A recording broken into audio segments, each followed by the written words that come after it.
Oof. Warning. The brakes are so much better than they were before. Today we are getting brakes, or at least better brakes. What's the plan? So I've got this HydroBoost unit that I saved off a truck. I don't even know where it came from, a long time ago. But this is actually a core because it was leaking. So we have to fix it. So I bought a seal kit. This is not gonna be a tutorial because I don't even have any idea what I'm doing. I know nothing about this process. I figure you guys could follow along, and if it works when we're done, maybe get some good pointers. If it doesn't work when we're done, you can see definitely what you don't want to do. Once we have this unit rebuilt, we're gonna use a brand new master cylinder that is made to go work with this. This is all off of a 98 Dodge Ram 2500 with a Cummins. And then I got first little secret, I tried to do this, we were gonna start this video a week ago, and I got all done, and I had these brand new hoses that I ordered. But guess what I didn't realize? Gotta have these hard lines as well. The hoses don't interface with the booster unit itself, they interface with the hard lines. And since I didn't have any, I had to find some. Those are going back to Amazon. So we're gonna return those because these hard lines came with what looks like good hoses that I don't believe were leaking. So if they leak, we're gonna send those back once this is all done in the truck and working. But if these don't leak, we don't need the new ones. We got used ones. Once we get that done, I don't have, and I just haven't got around to getting a pump off of a newer truck that has the 2 return lines. I don't know if it's gonna work or not, but I'm gonna try it. I'm gonna tee the return line going from the gearbox back to the pump and just plumb the HydroBoost into it. My theory there is this is like an accumulator that stores enough energy in here for a couple or at least one pump of the brake. And if this is all the fluid it flows in one pump of the brake or one application of the brake, I don't see why that won't return enough fluid for everything to work properly. It may not, and if it doesn't, guess what you'll find out when we're done? And you'll know what not to do. So that's the parts, got some clamps, got some O-rings for these because since we're not putting new ones on, I'm gonna replace all the O-rings and the hoses. I again don't know if this is even gonna have the right O-rings in it, but this is all the O-rings I could find, so that's what we have. I think that's about it for our plan. First thing to do is take this apart and see if we can get it so far tore apart that we can't put it back together, and then I guess we'll go look up how to put it back together. This has been sitting in my barn in Colorado for probably 6 years. So I highly doubt it has any pressure left in here, but just in case. I'm gonna say no, I'm gonna say we're good. Pressure's relieved. The studs thread in with a left-hand thread. We'll come back once this really long bolt is out. Okay, so it wasn't actually that long. Only that part right there threads through. I see a snap ring. We're gonna take the snap ring out. It's all rubber, so it should come off there.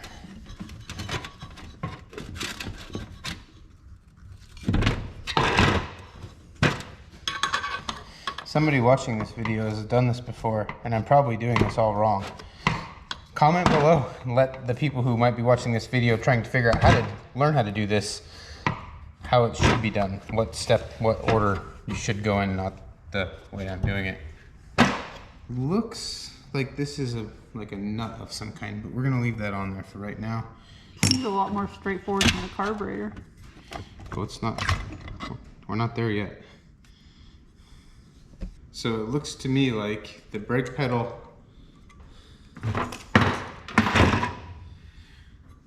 yep. So the brake pedal depresses this rod, which I'm not sure what that spring does, but, and then it goes directly through that rod to this rod, which depresses the master cylinder. It goes that way. And then this piece here gets power from this piston through the inner workings of the booster, and it increases the pressure of the brake pedals pushing on the rod. So that's how it works. Now I would say it's a matter of finding all the seals in here that could leak and replacing them. Seems straightforward enough. My brain does not work that way. You look at something and you see a diagram in your head and figure out how it all works. I look at it and see a bunch of dirty parts. You need to film so we know how this goes back together, because I might forget. That spring came out of there. Out of where? There.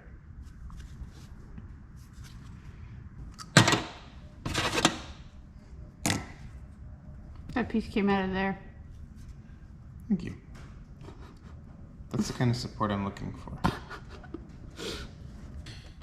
From what I can see, all the bores look good. So I guess now we'll take these parts over to the parts washer, get everything cleaned up, and start putting it back together with new seals. There's more to it in here, but I don't know if I need to take all that stuff apart or not. There's a set screw here which is holding whatever this piece here is in. Maybe. Passage goes down into the back side of that. This bore here is what's actually going to allow the fluid to pass, I guess, in here. There's passages that, as this is moving, these cup seals allow the fluid to pass from the pressure side into the piston side that applies pressure to this arm. Okay, we're gonna clean the parts up, and then I might go look at a diagram or the book and see what it says, if there's anything else I need to take apart. Clean yet? Is the book clean? Mm-hmm. The parts are. It's coming clean. So I went and looked at the factory service manual, and the instructions in there are limited to taking off the old one and putting a new one on. That being said, this piece here is contained with a rivet, and I'm not going to be able to get that rivet, and I don't want to mess something up and make this completely unusable. So we're just going to leave that alone. And this was working, it was just leaking, and I don't believe that was where the leak was at. The leak was on the other end, coming out by the master cylinder here. So that being said, we're just going to leave this part alone, and we're going to replace the seals that I found in here.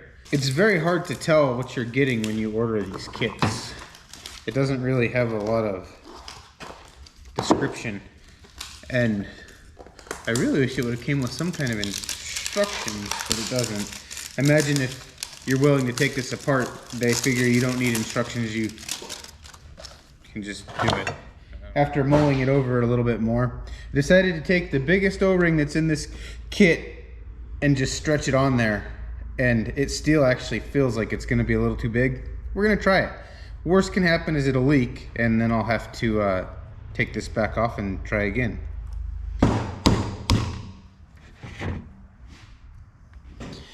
So if that happens, you'll know that your O-ring didn't survive, and you'll have to try again. We have, I don't know, 10 or so of these to try different ways of getting it in there before we have to do something else.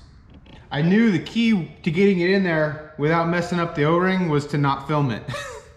So what I did is I just used a pair of pliers to grab that little nub and turn it a little bit as I was pushing it in there, and got it almost all the way in there and just tapped it the last little bit away, and it seemed to work fine. So now we're gonna take our new little snap ring or lock ring piece, because the old one was pretty messed up.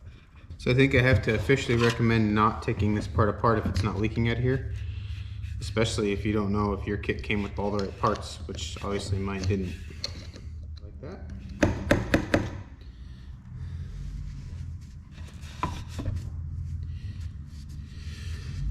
And then one of the two seals that we're gonna get to change is this one, and it fits down inside this bore here. Let me see the camera, Amber, and I'll see if I can see. Yeah, you can see the groove where it goes. It goes right in that groove there.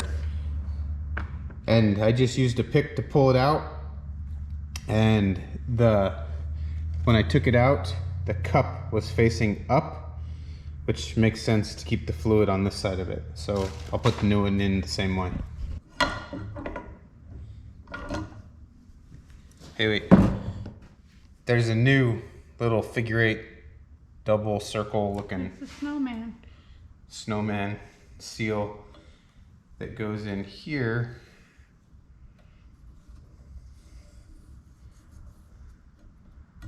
Really didn't use very much out of this kit.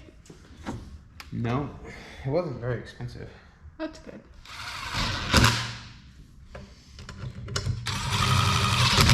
Just kind of take them down snug in a crisscross pattern.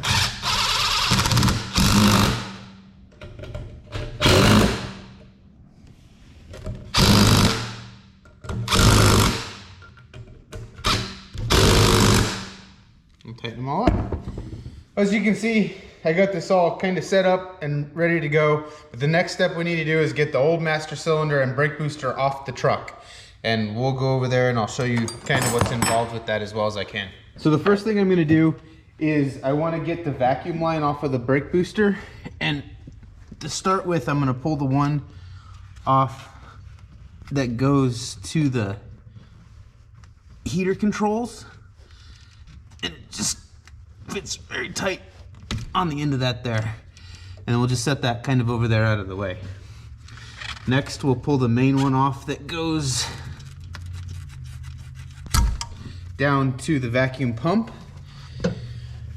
And the last fitting that's attached to the booster is gonna be the one that comes over here to the cruise control and to the vacuum switch down there. And we'll just set those back out of the way. We're gonna have to figure out something to do with all of those when we're done, because we're still gonna need vacuum for the cruise and the heater controls. Next, we'll disconnect the wire that goes to the proportioning valve. That's a warning light if you lose brakes on the front or the back. And then we're gonna take these hydraulic lines off, and we're gonna have to pull them out of the proportioning valve as well, because I can already tell you these ends are not the right size for a new master cylinder, so we're gonna have to make new lines from the proportioning valve to the master cylinder. Let me grab the wrench for that, and we'll pull the master cylinder off with those two lines and the two bolts back here. The diesel engine looks so much different than the gas engine. Why does it look different? It's got all these like tubes and wires and stuff on the outside of it.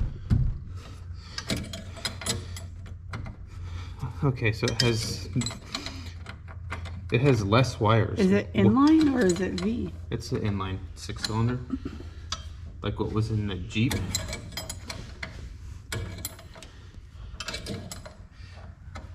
But so what you're seeing there is these are the fuel injection lines, and the wiring is actually a lot less wiring on this diesel for sure.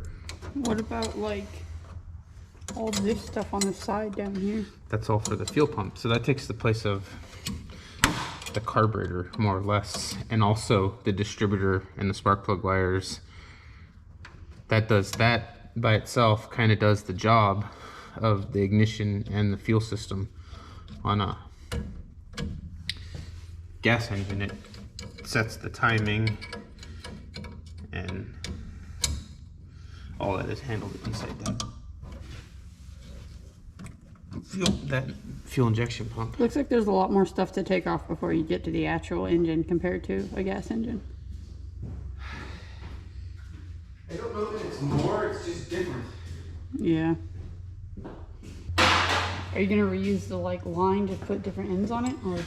No, I'll reuse the ends that go into this portioning valve and just make lines that have the right ends for the master cylinder.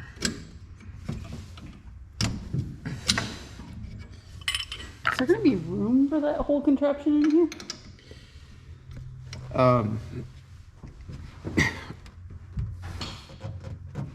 Whoa. I got that tight enough.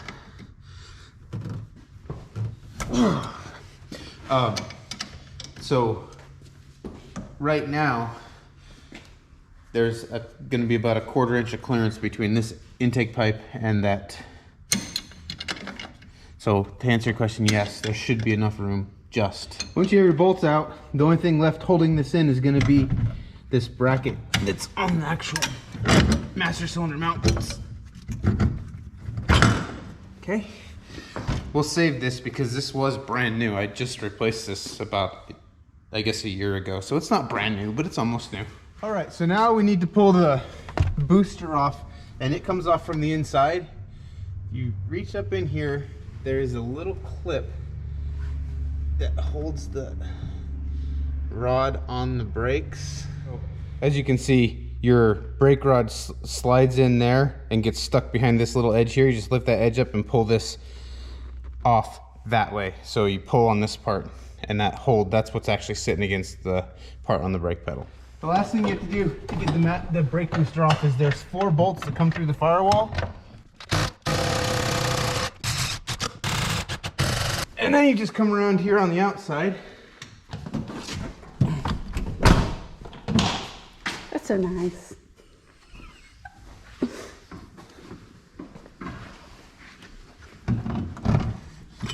And that'll pull straight out.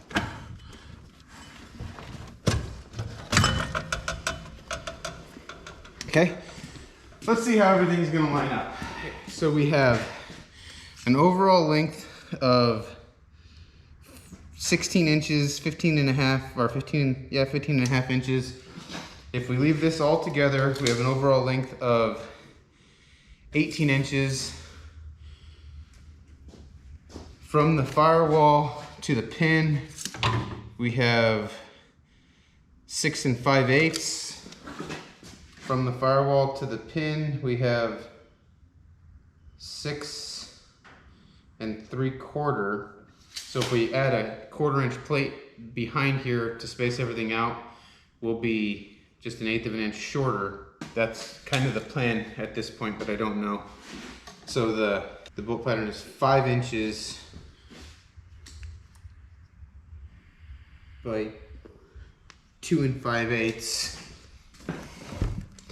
This bolt pattern is 3 1/2 by 3 1/2. So that's a 3 1/2 by 3 1/2 square bolt pattern. From the center of the bolts on would be this towards the center of the truck, the right side of this master cylinder. To the center of the rod is 1 3/4 inches. On this one, it's pretty close to 1 3/4 inches as well. So then that makes that 3 1/4. So let's go do some measuring on the truck. If we line up the bolts on the right side, that puts our rod in the right place, and then our other bolts are going to come out over there at 5 inches, and then they'll also be higher. So let's look inside the truck and see on the firewall what's on the other side of that. See if we can drill the holes to run that bracket over here that are going to be roughly 5 inches and then 2 1/2 down instead of, or 2 down, whatever it was, instead of 3 1/2 down. So other than the fact that it doesn't have any extra support behind here, there's nothing in the way. So my plan is I'm gonna take some 1/4 inch steel and make a bracket. After I make my bracket so that it will fit this pattern, I'm also gonna make it fit this pattern. One bolt here will go through the original hole on the upper, as we're facing it, left-hand side towards the center of the truck, and it'll go through the original hole. All the rest of these will go through new holes that we drill, and the other remaining 3 original holes will hold a bolt that will bolt that bracket to the firewall so that everything is rigid and this can bolt to the bracket.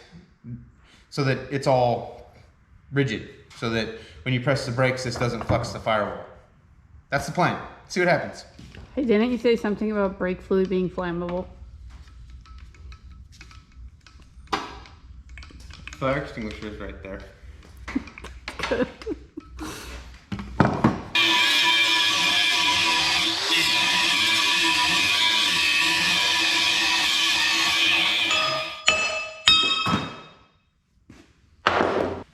Only sissies wear gloves.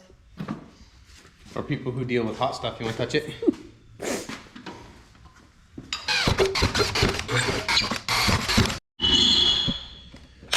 That drill bit's not going to work. Is there a drill bit sharpener? Mm-hmm. I didn't even know you had one of those. I've known you forever. Didn't you used to use a grinder? I used to use that all the time in the garage and on Tanager because I had it set up on a bench like that, but we never had a place for it at the new house. The DeWalt drill bit's not good? These aren't DeWalt. This is some... I have DeWalt drill bits. Yeah, but I've been slowly taking the drill bits out of that drawer over there that are all jacked up and sharpening them. I get a new one every time I need one. As long as I can find one the right size and I sharpen it, eventually they'll all be sharp or broken. You always have a drawer full of drill bits that you never use. Well, if you don't use them, you might as well throw them away. And since I don't throw anything away, I'm not going to throw them away, so I figured I might as well start using them. It's not the greatest countersink, but it works.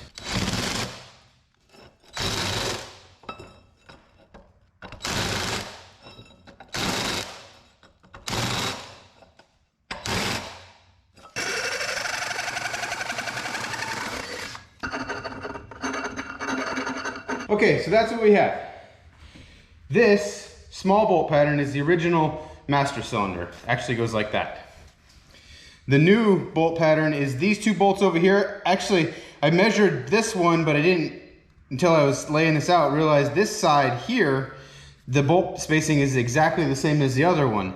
So these two bolts will get bolts that hold this plate to the firewall. And then our master cylinder will go through those two holes and these two holes over here and get nuts on the inside. And then that will be the power booster attached. The rod length is exactly the same. I am gonna have to take this is a 7/16 hole and I need a 1/2 inch hole, so I have to take that out just a tiny bit. I think there's plenty of meat on this to drill it out. It's gonna get pretty thin on the back, but you don't pull on the brakes, you push on the brakes. So all the pressure is gonna be going forward. As long as there's enough there to hold it so it doesn't split out, we'll be good to go there. Clean this up and get it painted so we can mount this to the firewall. So I was just sitting here thinking, I should probably make sure this actually fits. And it does. Goes on there nice. Now just to paint it. Now we have to paint it.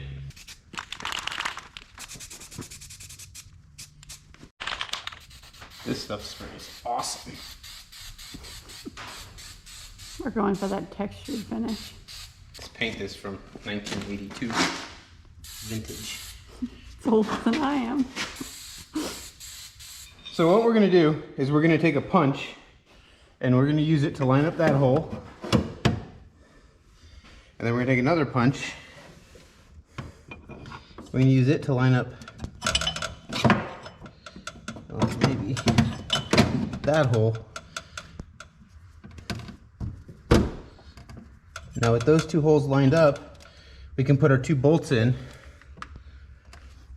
And then we can use that as a drill guide to drill the last two holes for our brake booster. I'm just using 3/8 bolts. I'm gonna have to have Amber put the camera down to hold the wrench on the outside. You could, if you wanted to, weld those to that plate, but I didn't want to. Now we can pull our punches out. Drill our last two holes. And there's not anything directly behind here, but if you're doing this, just be careful you don't go crazy underneath the dash with this drill bit. You don't want to cut a wire or something.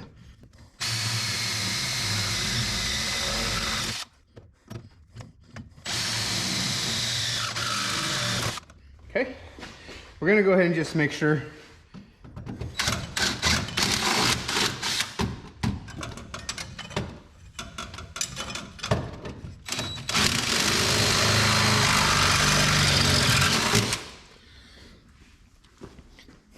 It's gotta be really, really close.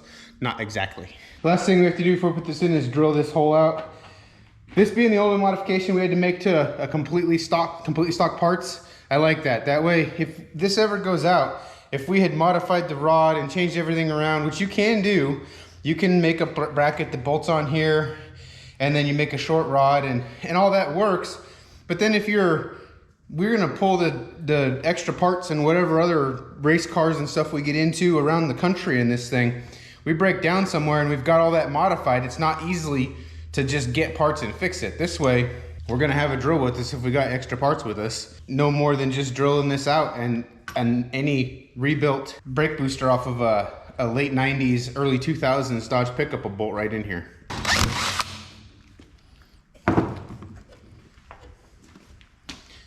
All right, now it's time to put the brake booster in. I think I'm gonna go ahead and take the master cylinder off just to make it a little easier to maneuver this in here.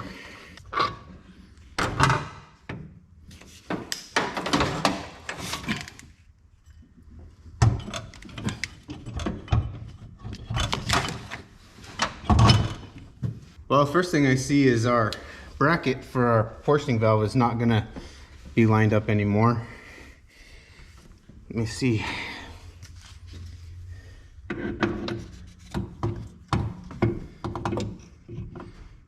mean, it's gonna be tight. We might actually have to take the intake hose off to get the master cylinder on there, which is fine, as long as it fits when it's done, which it will. Like I said, 1/4 inch of clearance. Go ahead and run our bolts. I had to go steal these off another car because this is metric, the original one was not. So run our nuts on and get that all tightened down, and then we can start working on getting the master cylinder in there and figuring out our brake lines and what we're gonna do here. I haven't decided what I wanna do with this yet. I'd like to leave that portioning valve where it's at because it fits and it's not in the way of anything else. But I'd also like to have it on a bracket, and I just don't know if that's gonna be possible. So I think the bracket is actually made, like crimped onto the proportioning valve. So we may just have to cut that off and leave it with no bracket, pretty rigid. So what we're gonna do is set this to the side for right now and go ahead and hook up our master cylinder and the bracket that holds those hydraulic lines. It's over there. And then we'll see what we can do. Maybe we can cut this off and bolt it or rivet it or maybe weld it to the line, to the bracket that holds the hydraulic lines, just so this is held solid as well. We'll see what we can get, what we can figure out. First we gotta take our clamp off here. Pull the hose up, move it up out of the way, and we'll have room to slide our master cylinder in here where it goes. Just like that. And we have a bracket that supports the hydraulic lines there. We'll go ahead and bolt that on for right now. It's got a little bit of a downward angle, but I think that'll be okay. Now we'll put the air intake back on, make sure that clears. Oh, it's got plenty of room because of the angle. So far, so good. I love working on diesels. Your hands stay so clean. So next, we need to figure out what we're gonna do with our bracket for our portioning valve. So what I think I can do is cut this off right here in that bend, line up a bend with that lower fitting there, which is where it needs to be, bend that around, drill a hole up here, and run the master cylinder bolt right through that bracket, and then I think it'll hold everything. We're gonna see how that works out. If you look, you can see there's a little gap between here. So in order to get a nice tight bend, we're gonna have to fill that gap.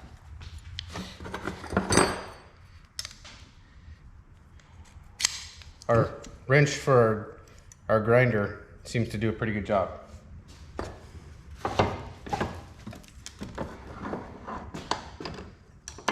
we'll just chuck this up so that the vise is right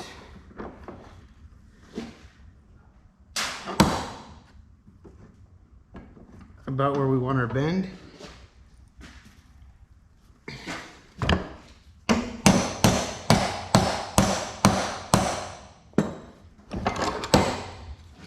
Okay. I'm gonna cut off an inch.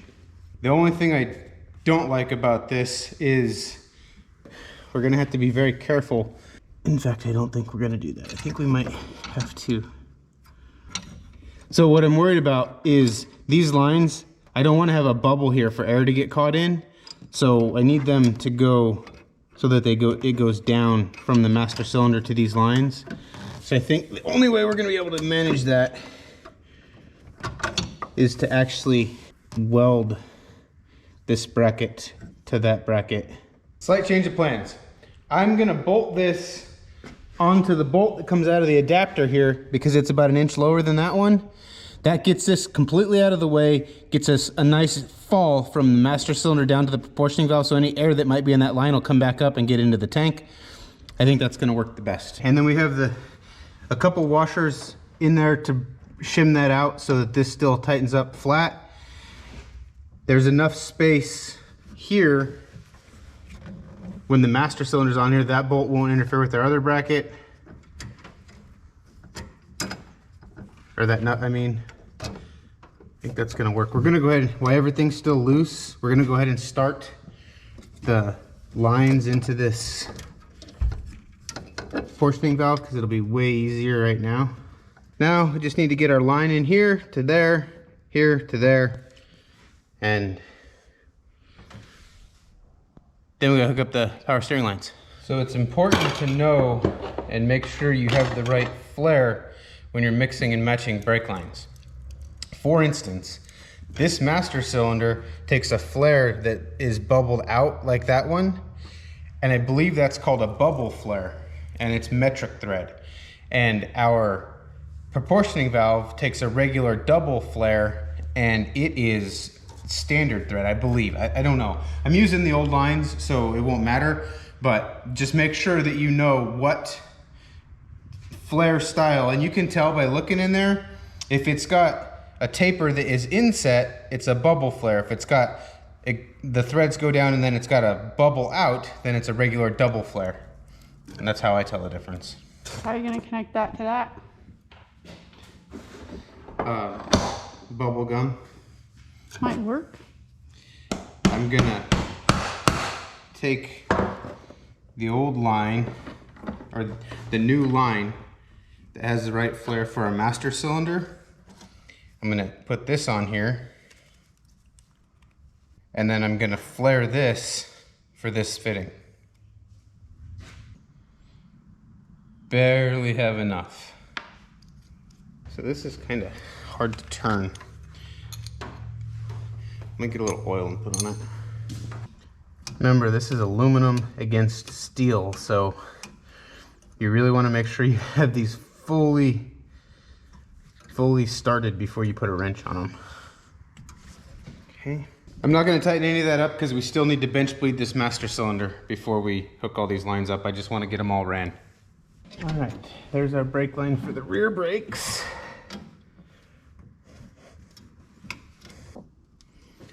All right, brake lines are all hooked up. The brake switch, the pin broke off of it.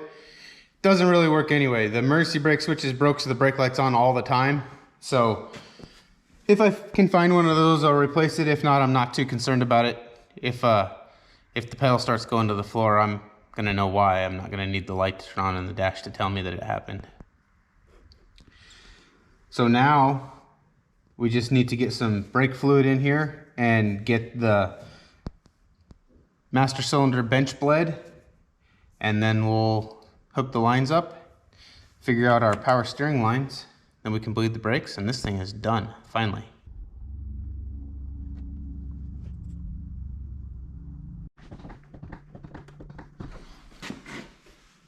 A little bit of air in there still.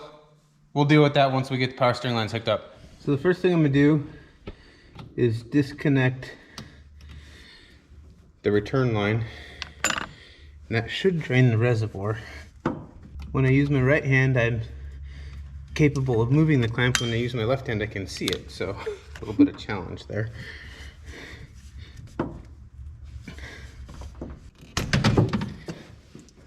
Now that's draining, I'm gonna go ahead and grab a wrench and I'll take the line out of the back of the pump. Okay, so there's our pressure hose from the pump, the original one, to the gear disconnected.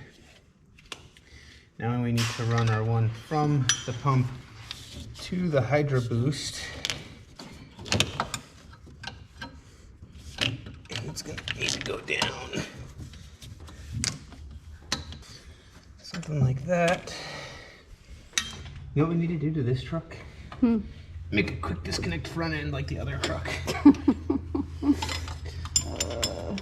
Yeah. No, we don't. Make sure we tighten that one up. A lot of stuff sitting on the front clip of this truck to make that work. Yeah, that's not reasonable. Okay, so now we gotta disconnect the one from the steering gear box, which I think will be easier to do through the fender well. I'm not super happy with how the lines are routed. It's like they weren't made for this truck or something. Look factory to me. I think that's gonna be good. I'm gonna have to probably put a zip tie or two in here to hold these to the air intake tube. There's really nothing I can do. I mean, I could remake that or something, but I don't think it's gonna be a big deal. They're sitting nice and snug. I'll loosen them up and relax that and tie those right to that clamp where they go. This one's got a nice route down to the pump. And that one goes right, to the gear. This one goes right over to the pump. Everything's hitting. They're not sitting on anything metal that they shouldn't be touching. The only thing that they're touching is the rubber inner fender there, and that's pretty much unavoidable. Now we just have to get our return line hooked up. And I'm just gonna basically take this one that was on there, and I should have room to get that back in there. It's really not in that bad of shape, but I'm gonna go ahead and cut the clamp. I'm gonna make a hose exactly the same as this one because, well, it was on there, it was working. I'm just gonna split it right here, put that 90 or that T in there, and run one up to the power booster from there. So we'll have two short hoses and one long hose. This hose has been on here for 30 years and it does not want to come off. I probably should have just left it, but it's too late now. So that is gonna go in there about like that. So I'm gonna go ahead and put my T right here. This is kind of weird power steering hose. It does say power steering on it. I've never seen it dimpled like this before.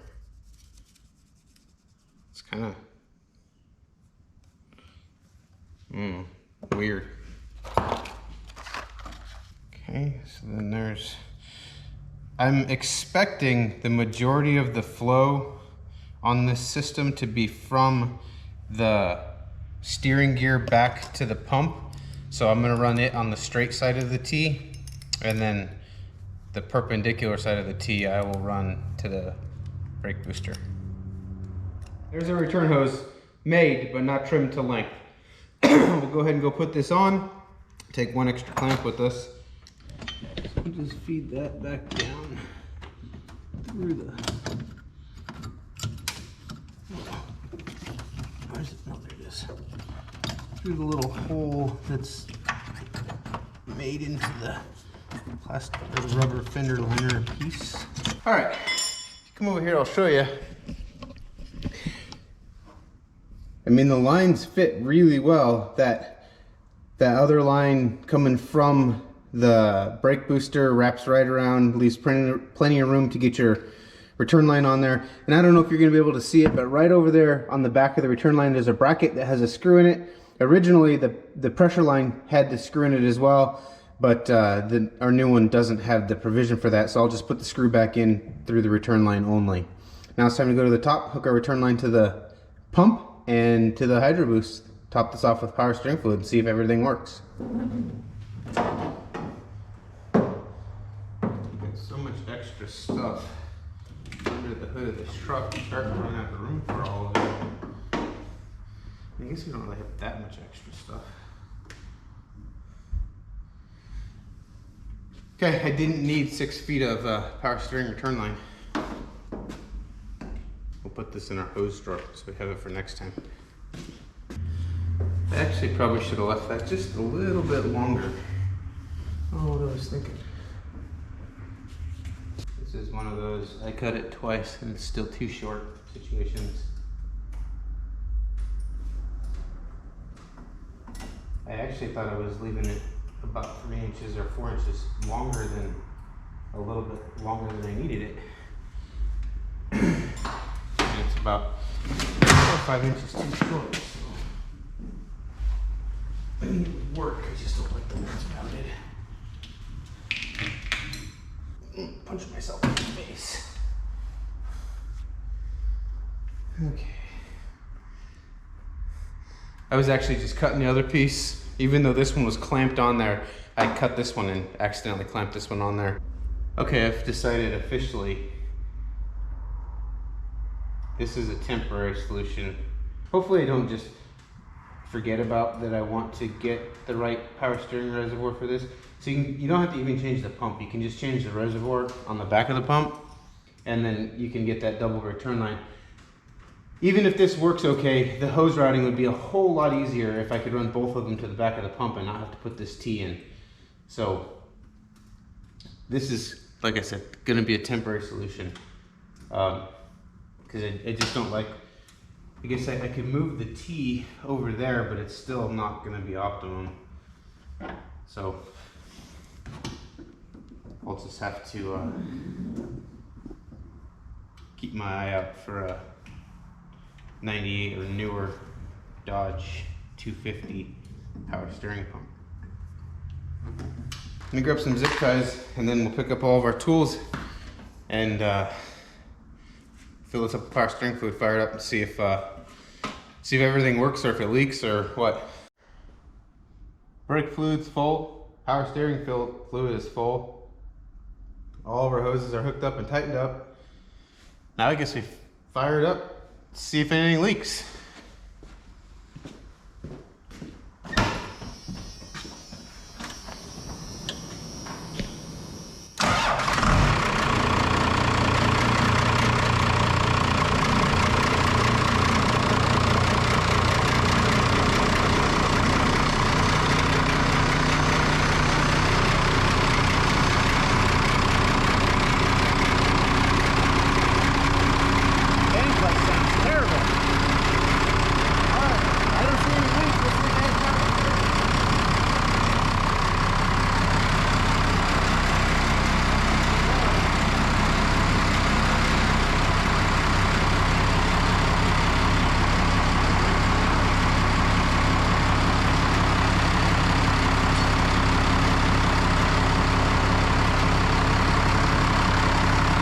We'll see if it has power brake.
What's the matter?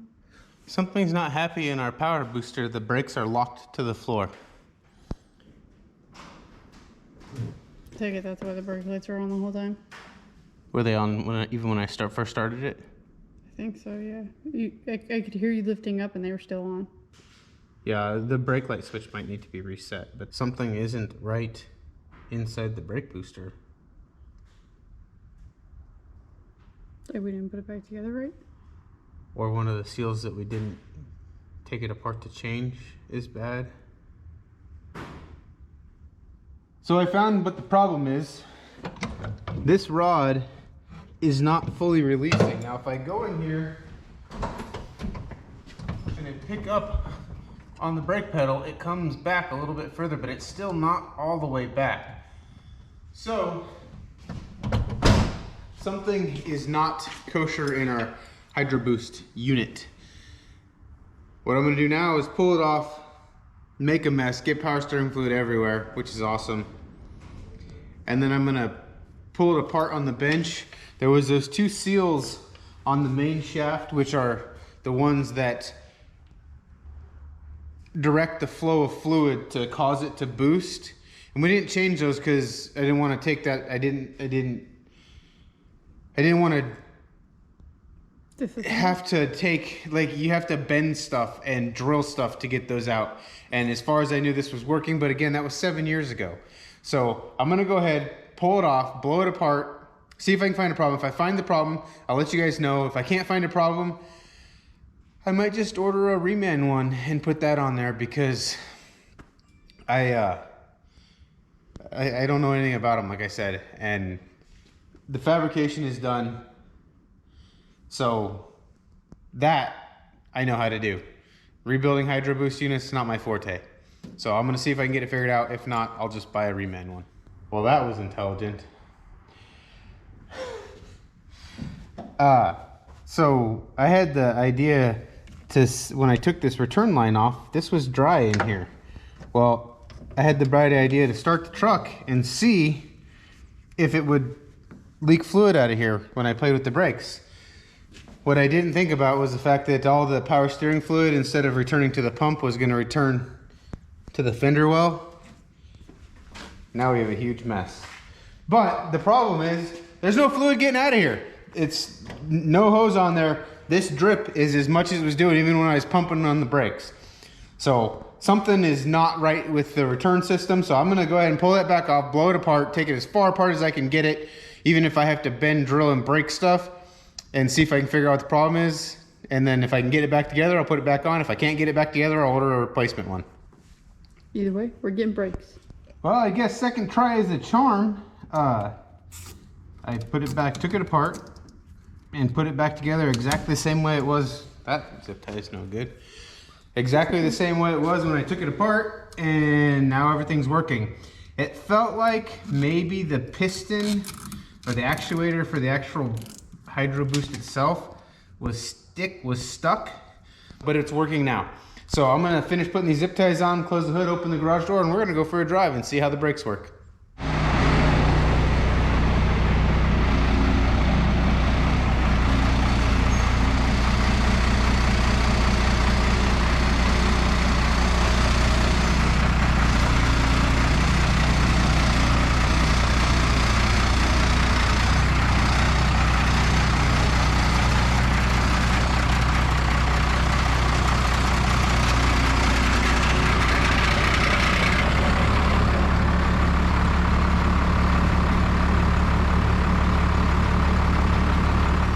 I guess we're gonna order a new HydroBoost unit because it refuses to move again.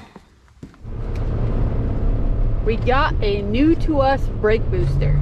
Let's see if it works.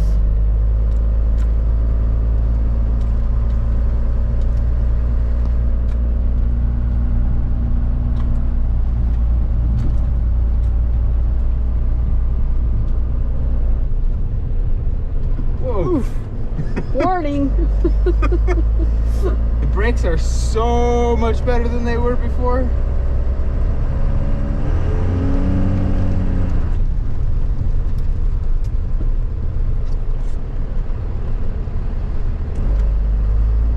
I don't think we got them bled quite well enough. They're still a little bit more pedal than I'd like at the top, but they are way, way better than they were before. I'm very happy with that upgrade.